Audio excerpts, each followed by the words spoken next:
Hey, what's up, everyone? Back for this Thursday slate. We have a 9-game slate tonight. So it's been a while since we had a big slate. I'm excited to dive into it. Let's get started. You can drop a like and subscribe down below. As always, I post my update picks on Twitter here as I do more research. And yesterday the picks were pretty solid. The updated picks, DJ Augustine, Randall, Vucevic, Whiteside were solid. And then McCollum and Ross were a little disappointing for Draftkings. And then on Fanduel, the picks were solid here. And Augustine was probably the highlight. And I scored a 280 on DraftKings, able to make out. And then on FanDuel, scored high, 338. Even with RJ Barrett's 8 fantasy points, we'll never, ever play RJ Barrett again. But we're going to keep it rolling. It's been pretty good lately, NBA. So you can follow me on Twitter at the DFS Process for the updates throughout the day. And if you want to join, you can visit the website. Links in description. And let's get into it. You guys have been killing it with the likes, like 200 plus on a lot of the videos lately. Appreciate it. So, starting off here at the point guard position, Luka Doncic, 12K. I will be locking him in if we know Porzingis is out here. He played 40 minutes, shot 3 of 16 from 3, and still put up 35 points. I mean, if Porzingis is out, he has a chance for 50 real-life points here against the Nets. It's a good matchup. So just going to monitor that news. Hopefully we'll get it before 7 o'clock. And then we're still waiting on some of the injuries, especially the Timberwolves. I think Towns will probably miss, but maybe Wiggins can come back from his illness. But at point guard here, I think in this mid-range, I think you can look at maybe Draymond. He's a little bit priced up now at 68. But Schroeder, I think, is fine at 6,400, playing starter minutes off the bench, and he closes a majority of the games alongside Paul and SGA. Like Derrick Rose, again, they're missing all of the same players are out. Blake Griffin doubtful. They just couldn't get anything going in the second half, their offense. But, Derrick Rose was fine. He had like a quarter of the team's points. Wasn't super involved in the assists, and he definitely lost some minutes there at the end as the game got out of hand. But you're going to get like 26 to 29 minutes, whether the game is close or not. But it was just a tougher matchup against the Jazz, and still a tough matchup here, but his price tag went down a little bit. He still has a crazy high usage rate and a crazy high fantasy points per minute without Blake Griffin and Kennard and all those guys on the court. Napier 59 is fine here. Wiggins is back. I think that's a little less appealing, but DeJounte Murray, he's another good play, I think, today against this OKC team. Good matchup for him. They play a lot of guard lineups, and he's going to be all over probably Paul. Could be on SGA, so there's plenty of guys that he can defend here. And he's always been a great defender this year. He has double-digit steals in like 10, I don't know how far this goes, like probably 12 or 15 straight games. This has been amazing in the steal department, and now that he's playing more minutes, and now that he's been more comfortable shooting, he's been making a lot more percentage of his shots, especially from 3 lately. At 6K against this OKC team at home, I like this. I like the Spurs side. They've been a little bit easier to project in terms of minutes here and rotation. At shooting guard, at the top here, I like Luka a lot. Not super in on Butler. Price tag is now at 8,600. I just don't think you need to get there. I like Dinwiddie at 8,300. I think Mitchell's fine. I like DeRozan. I think you can go back to Lee. DraftKings did a pretty good job of pricing, the Warriors guys up. FanDuel, on the other hand, did not. But I think if people are not going to play these guys just because they're priced up a little bit more, then I'll be all over them. It's a great matchup against the Timberwolves. They play terrible defense. The Timberwolves are on a back-to-back. The Warriors are, a lot of them played a huge minutes because it did go into overtime, but you still got 35 minutes out of Damian Lee in regulation. You got like 33 minutes out of Alec Burks in regulation. So I think they are definitely in play. And I think out of those two, I would probably prefer Burks just because he's going to, he started at point guard. Well, he didn't start at point guard. Draymond started at point guard, but he has the ball in his hands a lot. He's a great playmaker. Took 20 shots. Somehow made 80% of his threes, but made like 20% of his 2-point shots. But he definitely has a huge ceiling. Really good player when he's given the opportunity, and he's going to get 30-plus minutes tonight.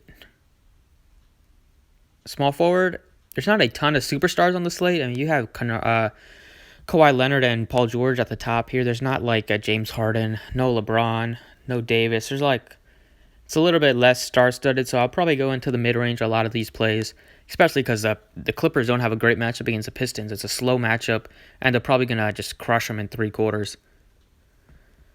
So I think, like I said, I like DeRozan, Green, Damian Lee, Danilo Gallinari is also appealing. Covington, I think, is a solid option here. Even if Wiggins comes back, I think his role is still secure. He only took 4 shots. I don't know why he only took 4 shots in 33 minutes. There's rumors that he's going to get traded, but he was still very productive. Not many guys can only take 4 shots and get to the free throw line 2 times and still put up a 33 fantasy points. So he definitely has a big ceiling here. Assuming Cat's out again and Wiggins, we don't know his status, but if they're out and then if they're missing Teague as well, it's just going to get Covington at 33, 35-ish minutes. And if he's willing to shoot more, he's going to get a lot of rebounding opportunities. He plays power forward. So I think he's at a good price point. The matchup is great. I'm interested in some of these Warriors players, so I would be smart to run it back with at least a couple Timberwolves. At power forward, I'm loving LaMarcus Aldridge today at 7,600. Just watching him play, he looks different. Earlier in the season, he just didn't look good at all. He looked like the age had finally caught up to him, but it only took him a couple weeks especially since the beginning of November, he's really taken off. He's been super consistent, what I like to see. He never gets a ton of ownership either, but it's a really good matchup against the Thunder today. He's going to be matched up probably against Gallinari. Last time against the Thunder they played, he put up like 38 real-life points. They're at home. He always tends to play better at home, and this game should be pretty competitive. So LaMarcus Aldridge, 7,600. Feel pretty good about that play. A center, Drummond, I'm not really feeling him. He's at 9,800. The Clippers they're a really good defense. And Drummond's going to need to put up over 60 I need 60 out of Drummond at 9,800. I don't know if he can get it done. Jokic, not really in on him. He's been disappointing. You can only really play him at home. He doesn't really show up on the road very often. But, this matchup isn't super appealing. Slow-paced game here. Kevin Love is priced up now, 8,000. Not interested. Rashawn Holmes, 71, could be a nice option there, but really here I think you can play Steven Adams. He lost a lot of minutes due to foul trouble in the first half. He only played at the end of 3 quarters. He had like 14 minutes because he had 4 fouls. So he can get the job done if Karl-Anthony Towns is out. I don't mind going to Gorky Dang. He lost a lot of minutes yesterday due to foul trouble too. But if Cat's out again, if Vonleh's out, he's gonna get close to 30 minutes here. He played 33. That game did go into overtime, but you're probably going to get like 27, 28 minutes out of him, and he can push up for 30 plus. So in this matchup against Golden State, it's a pretty solid matchup. He's not been shy about shooting. He took 14 shots, 11 shots, and it's going to be a good matchup for him on the glass. But I think Chris is a good play at 5,400. He's going to play close to 30 minutes here. He missed a double-double by 3 points. He's great at getting some blocks, and he's good at getting blocks. And Draymond did do a decent job of finding him or getting him a couple open looks. I mean, he only has like 6 shots, so not a ton, but he has a good matchup against Gorky Dang. They're assuming Towns misses, and 54. His price tag is up there a little bit, but I think it's priced where he should be. The matchup is solid, so if he gets 30 minutes. I think he's always been over a point per minute player. Can get you like 6x pretty easily at this price point. And then last but not least, Derrick Rose sticks out here. Just at 6,000.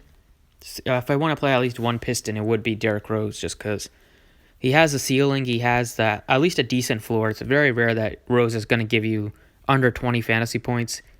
He comes in off the bench. He gets the job done.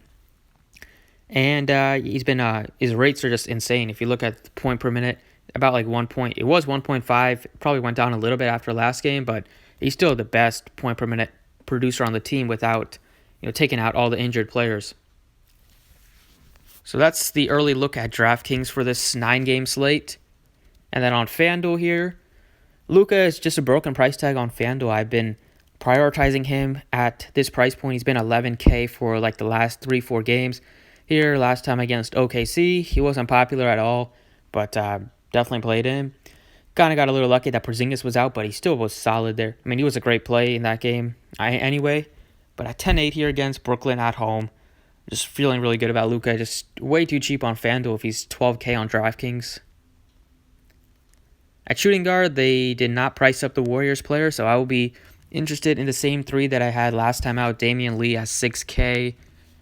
Alec Burks at 5,600. I mean, he's going to be very popular today, but tough not to play him. And then they priced Chris up like maybe $100. He's at 4,300. So those three are still priority plays for me. It's a 9-game slate, so hopefully their ownership isn't like, it's not going to be over 60% in tournaments. In cash, it'll probably be like 60-70%, maybe close to 80, but I just find it tough not to play them in this kind of matchup. And then at center, I think you look at like Gorky Dang at 64, Tristan Thompson 64, Valanciunas 66. In that range, I'm liking those three. And then maybe Steven Adams can get the job done at 6,200. So that's kind of it. And then I'll power forward some other play. I just want to talk through the other positions. Well, first I'll plug in Gorky Dang here. This is definitely assuming Cat misses. If he's in, then I don't know what I'll do. Probably go up maybe to Valanciunas or someone like that. But at power forward here, I'm still looking at, like, I still don't mind Aldridge. He's a little bit priced where he should be on FanDuel at 8,300. I think he's fine. I like Kevin Love at 7,200. It's a great price point on Kevin Love. Draymond's fine, but Richaun Holmes at 6,700 against the Grizzlies. That price sticks out. Covington at 5,200. If they're still banged up, that will be a great play.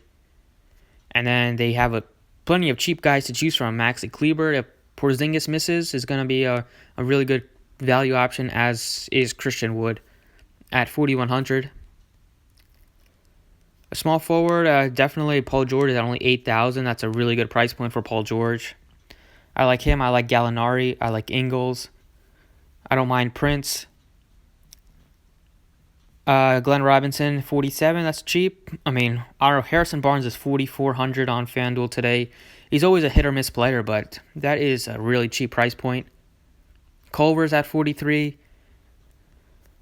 There's a ton of cheap options today on FanDuel. And then at shooting guard, probably be a position where you can pay up, like Mitchell, 77. DeRozan, SGA, Wiggins, if he plays, is only 7K. Bruce Brown sucks, but he's going to get good minutes. So that's... And then at point guard, I'm liking Dinwiddie, Fox, Rose, Murray, 57, Napier, 5K. Plenty of options, but those are the ones that stick out to me just by the first glance. So yeah, that's it. Thanks for watching. I appreciate it. You could drop a like if you enjoyed. And if you want the updated picks at the end of the day, you can follow me on Twitter here at the DFS Process. So thanks for watching, and I'll see you all on Friday.